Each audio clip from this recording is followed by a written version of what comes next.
Hi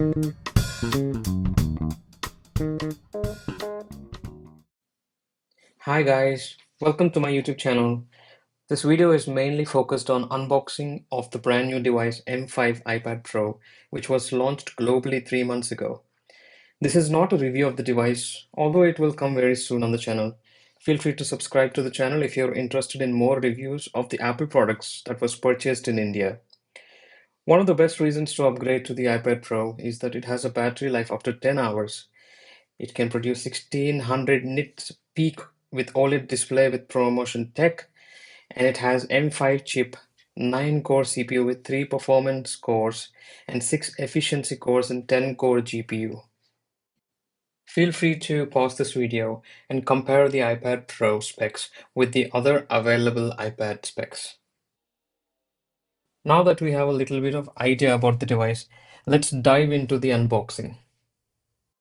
I'll see you in a bit.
That's about the unboxing, guys. Here is the performance of M5 compared to previous iPad Pro models.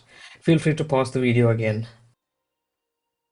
One of my favorite features in iPad Pro is the ability to maintain the windows. For example, we can see the full screen apps, windowed apps, and Stage Manager.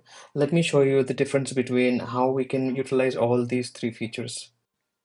The full screen apps is something a full-fledged iPad experience, whereas the windowed apps is full-fledged Mac OS experience. The Stage Manager is a feature that arranges windows across multiple groups of focused multitasking. Another favorite specification of iPad Pro personally is the immense display. The Ultra Retina XDR display is the best in the industry. I love the ProMotion technology. It has also P3 white color and true tone, anti-reflective coating, nano textured display gas. So basically what it does is when you're watching a content, especially when you're watching a movie or a web series, it enhances the visuals that you're watching can be very much breathtaking, especially when you make it a full screen. So that is it about, guys, the iPad Pro. I hope you enjoyed the video. Thank you so much for watching.